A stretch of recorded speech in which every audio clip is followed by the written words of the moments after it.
बुरा न लगे तो मैं पूछना चाहता हूं कि आपके स्कूल के कोई स्टूडेंट है जो जेल में है?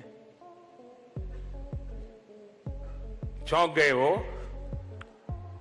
उनकी मुंडी नीची हो गई, उन्होंने मुझे जवाब नहीं दिया। मैंने दो एक्सट्रीम सवाल पूछे थे उन टीचर्स को।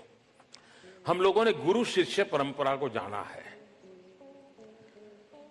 आप देखिए, मुझे बराबर याद है, मैं बहुत साल पहले, तब तो मैं राजनीति में नहीं था, एक स्कूल ने फंक्शन में मुझे बुलाया था। स्कूल के 25 साल हुए थे, तो मैंने उनको कहा कि मैं जरूर आऊंगा, लेकिन मैं वहां टीचर से भी बात करना चाहूंगा, अलग से मुझे थोड़ा समय मिले। तो मैं टीचर से बैठा और मैंने उन टीचर्स को पूछा। बड़ी स्कूल थी, काफी नामांकित स्कूल थी। मैं उन टीचर्स के साथ बैठा, मैंने उनको पूछा कि भाई आप में से कोई 20 साल से टीचर होंगे, कोई 15 साल से टीचर होंगे, कोई 10 साल से टीचर होंगे, आप मुझे बताइए कि आपके यहां से निकले हुए हजारों विद्यार्थी हैं, वैसे कितने विद्यार्थी हैं कि जिनका नाम लेते ही आपको गर्व महसूस होता है और आप महसूस करते हैं कि मेरी स्कूल का बच्चा था, ये मेरे क्लास का बच्चा था, ये मेरे सब्जेक्ट का स्टूडेंट था और उसने जिंदगी में ऐसा नाम कमाया है। आपको कोई याद है क्या? और आप हैरान हो जाएंगे, कोई मुझे बता नहीं पाए, कोई बता नहीं पाए। मैंने कहा कि आप में से कितनी डिग्रियां लेकर के निकले, उसके बजाय कितनों की जिंदगी बनी। अगर ये आपका क्षेत्र नहीं है तो फिर शिक्षा अधूरी रह जाएगी। और ये बात उन टीचरों को छू गई। फिर मैंने कहा बुरा न लगे तो मैं पूछना चाहता हूं कि आपके स्कूल के कोई स्टूडेंट है जो जेल में है? चौंक गए वो, उनकी मुंडी नीची हो गई, उन्होंने मुझे जवाब नहीं दिया। मैंने दो एक्सट्रीम सवाल पूछे थे उन टीचर्स को। अगर मेरे पास पढ़ा हुआ बच्चा कभी किसी बुरे काम में नाम सुनाई दे तो एक टीचर के नाते मुझे चोट पहुंचनी चाहिए। और मेरे हाथ से निकला हुआ बच्चा जब जिंदगी में कुछ प्राप्त करता है, वो दिन मेरे लिए सुहाना हो, ये टीचर के मन का भाव होना चाहिए, तब जाकर के। और मैंने ऐसे टीचर देखे हैं, मैंने ऐसे टीचर देखे हैं, आप हैरान हो जाएंगे।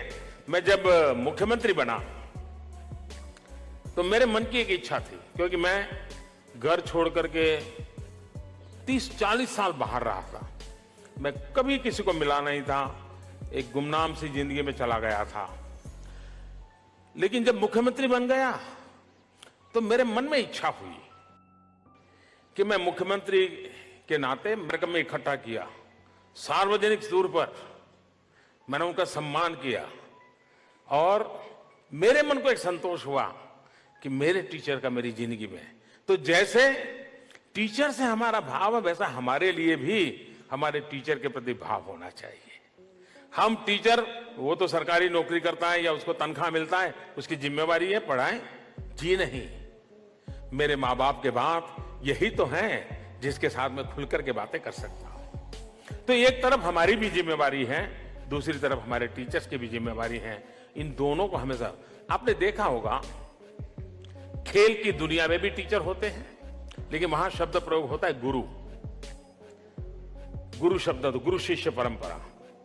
आपने देखा होगा कि ये गुरु ऐसे होते हैं, खुद के संतानों की लिए उन्होंने शायद ही कुछ किया हो, लेकिन अपने शिष्य के लिए वो अपना जीवन खपा देते हैं। अगर वो अच्छा रेसलर है और उस गुरु के पास ट्रेनिंग ली है, तो उस रेसलर के लिए वो गुरु सुबह 4 बजे उठ करके मेहनत करते हैं। अपने बच्चे बीमार होंगे तो भी शायद 4 बजे नहीं उठेंगे, लेकिन अपना एक शिष्य अच्छा रेसलर बने।